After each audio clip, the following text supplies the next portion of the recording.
Yeah, usually when a mom's phone is packed with stuff. But yes. Oh, let me see if I can move the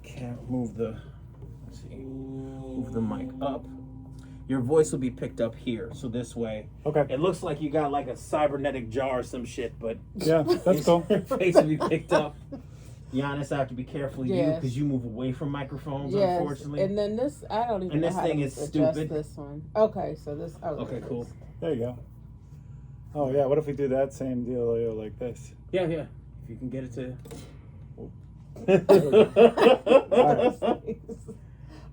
Oh, Here, let me see. I got sorry, it. Spam. No, dude, it's okay. It's bad equipment. All right, let's see. Go ahead, stay right there. Okay. So sometimes you can be soft-spoken, so just bear that in mind.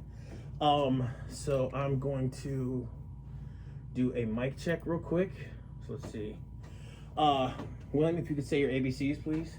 A B C D E F G H I J K L M N O P. All right, cool. Giannis, if you could do your ABCs, please. A B C D E F G H I. I'll bring you down because you lying. You gonna go.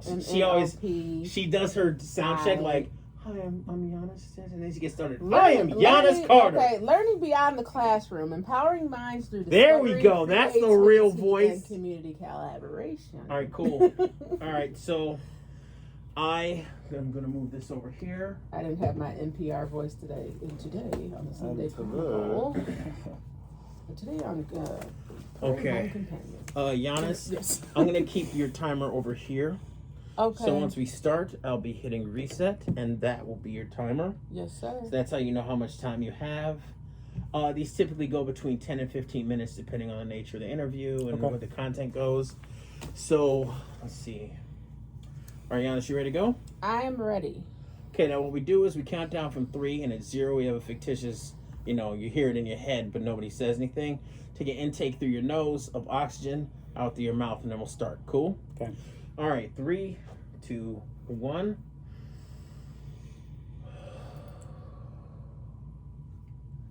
Good morning and welcome to the Sunday Chronicle. I'm your host, Yanice Carter, coming from you from Stax 92.1 FM. This is the platform for community because community knows what community...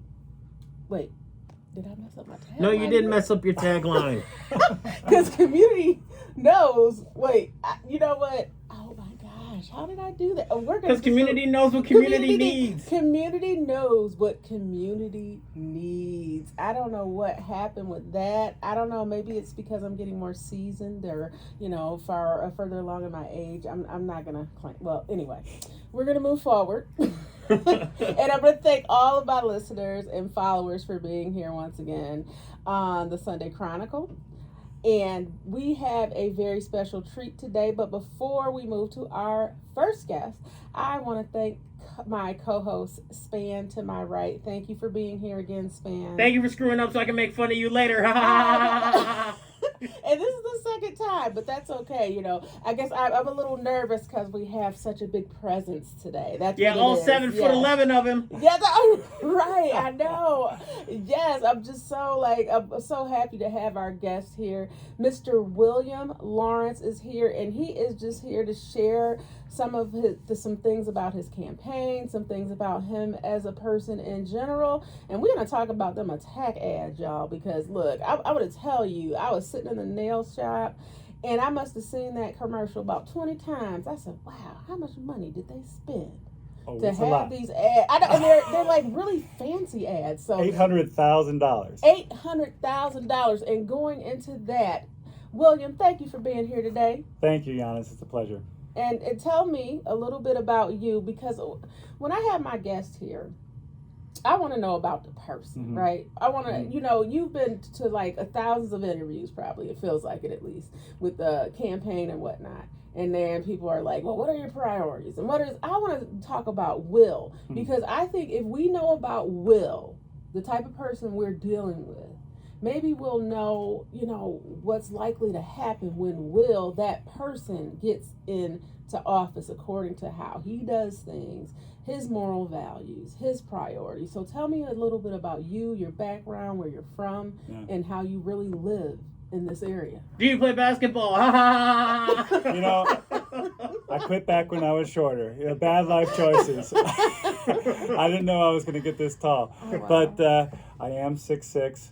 My name is Will Lawrence. I was raised in East Lansing. I live downtown Lansing near LCC. Like you actually live here? Yeah, I do. Okay. I do. Yeah. On Genesee Street. Okay, cool. Okay.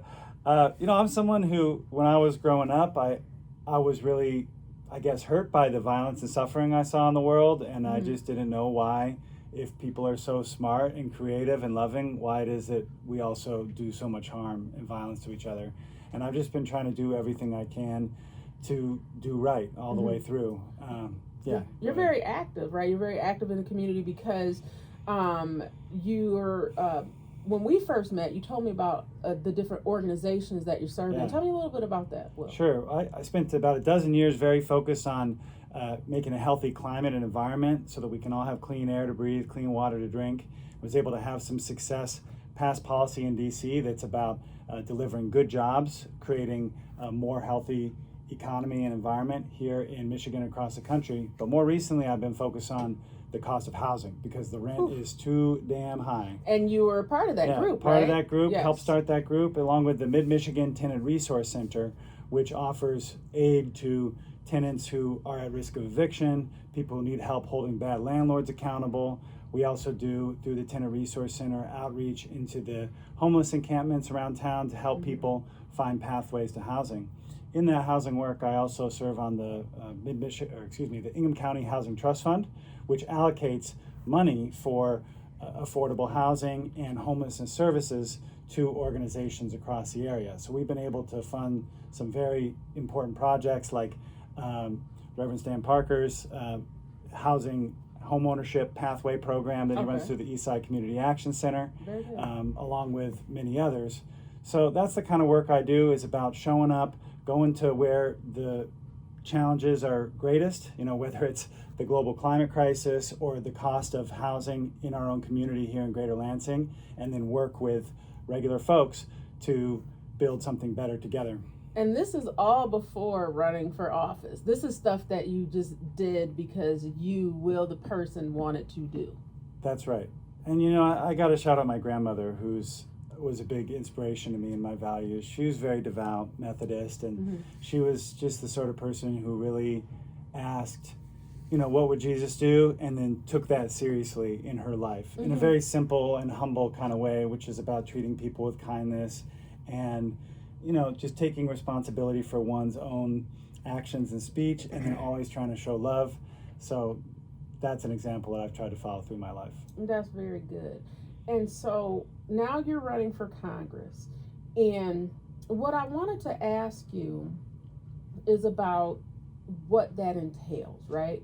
Because a lot of people, they've heard, I want to know your platform, but I want to know what that position entails and how you can help, or one in that position can help the community from that standpoint.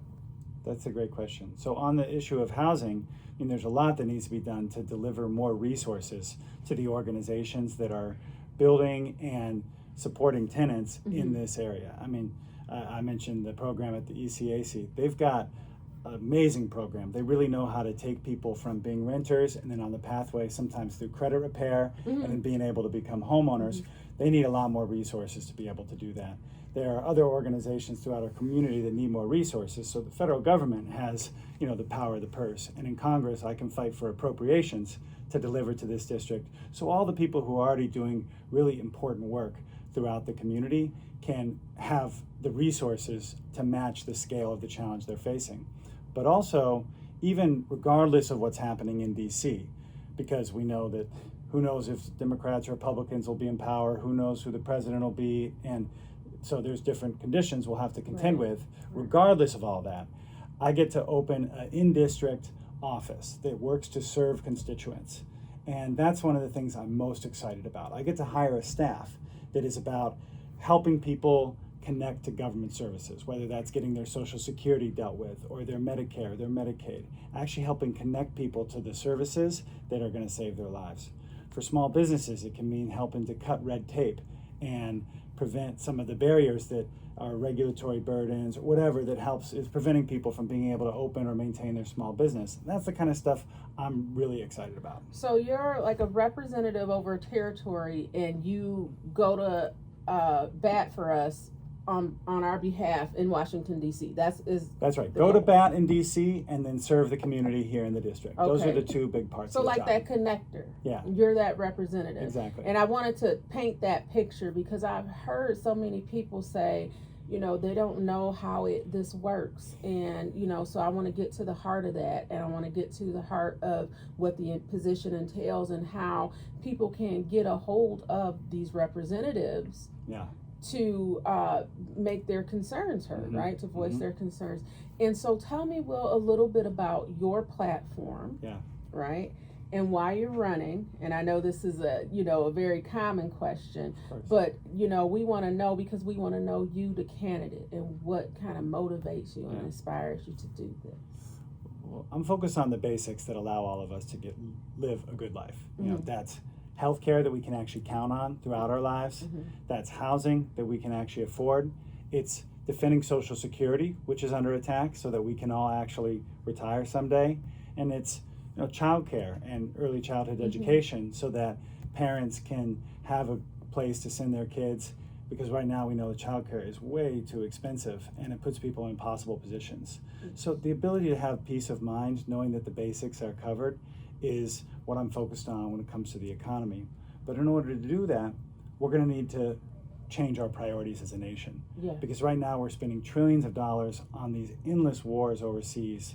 We're sending billions to drop bombs on children in Gaza. We've got a ridiculous war in Iran, started by our president, which is an utter disaster. And in the meantime, people can't even afford good housing and health care here in Lansing. It's a shame, and we need to set our priorities straight and reallocate our resources. It's really great to see those that are fighting on behalf of others, so we can have these basic needs and have a strong foundation. And that's kind of what I'm getting back to. That's kind of what I'm picking up from you as a candidate, as a person, just interacting with you the way I have. So what would be some of your goals if you were to get in office, like your first, 90 days? Yeah. The number one goal is to hire that excellent in-district staff that is responsive to all communities, our rural communities, our urban communities, white, black, and brown, Spanish-speaking, other languages that are spoken in the district. We need to ensure that we have a staff that is able to be responsive and accountable to all of the communities across this very large district, which spans all the way from South Lyon to Eden County, up north to Clinton County, south to Leslie, and everywhere in between. You mean hire people who work in the community to help fix the community? What an idea! Yeah, how about that?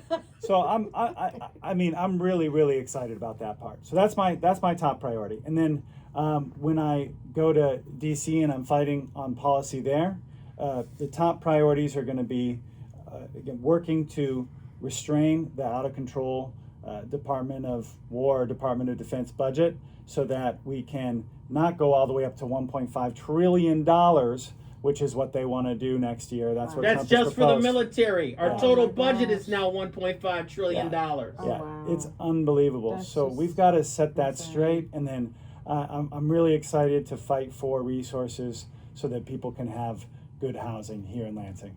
Well, you've been out so many places, and thank you. Just flashback for coming to the 40th anniversary. It's really nice to have you there. It was a historic occasion. I was so glad to learn more about your parents and their leadership in starting the Chronicle, and it was a wonderful event. I appreciate that, and I'm really happy to see so many fine people running for office within Michigan to fight on behalf of what we need as a community and, as a whole. That is really exciting to me.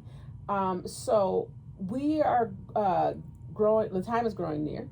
Can I ask you a Oh, question? yes. Yeah, so you were doing all this stuff on behalf of people in the community with the housing and everything else. But what made you decide to make that jump to running for office? You were married at the time, right? I'm still married. So what I'm saying, it's one thing to make the decision before you get married. Uh-huh. Now you're signing your wife up for this too. And Yeah. famously, Michelle Obama did not want to join Obama on the campaign trail. So what made you decide that you would go home and ask your wife for the ability to help you do this massive, massive thing? Yeah. I'll tell you just a very brief story, because I was considering it. I said, I think that I could be a good representative for this community. Tom Barrett has got to go. He sure doesn't show up. I don't like the other options that are on the table for the Democratic primary, but it definitely is disruptive to my life, and so it was not an easy decision to make. But I was up north at a wedding for a couple of dear friends. It was near Petoskey, and they were getting married. And I was under instructions from the groom not to inform him if the United States bombed Iran and started a war during his wedding weekend, because he was trying to enjoy his time. I'm like, which was a very reasonable request. But then I was out on the dance floor after the ceremony, beautiful wedding, and I opened my phone and it had happened. We were bombing Iran, and people were wondering, are we going to have World War III? What's going to become of us? And so I was looking around at all these other dancing millennials on the dance floor, and I just thought, this is some kind of hell that we're living in. Our priorities are so messed up. And then I went home and I was back in the grind of the housing organizing, working with people who are facing evictions or in the homeless encampments here in Lansing. And it just really made clear to me how messed up our priorities are. And I said, this is going to be a sacrifice, and it sure isn't going to be easy, but I'm ready to fight harder than I have ever before, because the stakes are just too high right now. And after your wife was done choking you, no, seriously, like, what convinced her ultimately? She and I share so many of the same values, and she's been tremendously supportive of me. She does similar work in the community. It's about bringing people together and solving problems. And so, we love our time together, and so it wasn't an easy decision, because we knew that it would mean we would have to be very busy and spend some time apart. But she heard that I was feeling called to do this, and I just love her so much. She's a huge support to me, and we've had a lot of fun times along the road, even in the midst of campaigning. That's great. And I'm really excited about what's to come. Thank you for putting yourself out there, because I know it's not easy. And I know you've probably been knocking tons of doors, because you're looking super slim. Oh, yeah. I have lost a little weight. You look great. I'm like, wow. But I know doors will do that. Yeah. Doors will do that. So with that, we want to thank you, Span. Do you have any more questions before we wrap I it have up? a billion questions, but actually, you have a tattoo on your left hand. What's that for? Oh, yeah. This tattoo is, so if you picture the mitten that's Michigan right there on your hand, I've got a tattoo right in the middle where Lansing belongs. Oh, show the camera. And yeah, there we go, right there. You see it? Yeah. And so this is when I was I was in Philadelphia for my college, my undergraduate degree, and I lived in Philly for about 7 years. But when I was about 21 living out there, I started thinking about the Midwest. I started thinking about Michigan. I started thinking about home, and I remembered that Lansing was where home was. So I put this tattoo on my hand that was like my promise to myself, to make it back home when I was living out east. And I did. I made it back, and there's nowhere I'd rather be. That's awesome and dorky as hell. Well, no, we appreciate you. And we're going to take a quick break, but not before reminding our listeners that this is the Sunday Chronicle. I'm your host, Yanice Carter, coming to you from Stax 92.1 FM. This is the platform for community, because community knows what community needs. We'll be back after this. Election day is August 4th. Yes. All right. Awesome. All clear. How long? That was pretty long. Huh? 16 minutes. You're good. Beautiful. All right, so let's take some pictures before Yes. we go, because then we'll have Jocelyn calling in a little bit. Oh. Yeah, This- 11:45 or 10:45. This will go up on Sunday? This one, It'll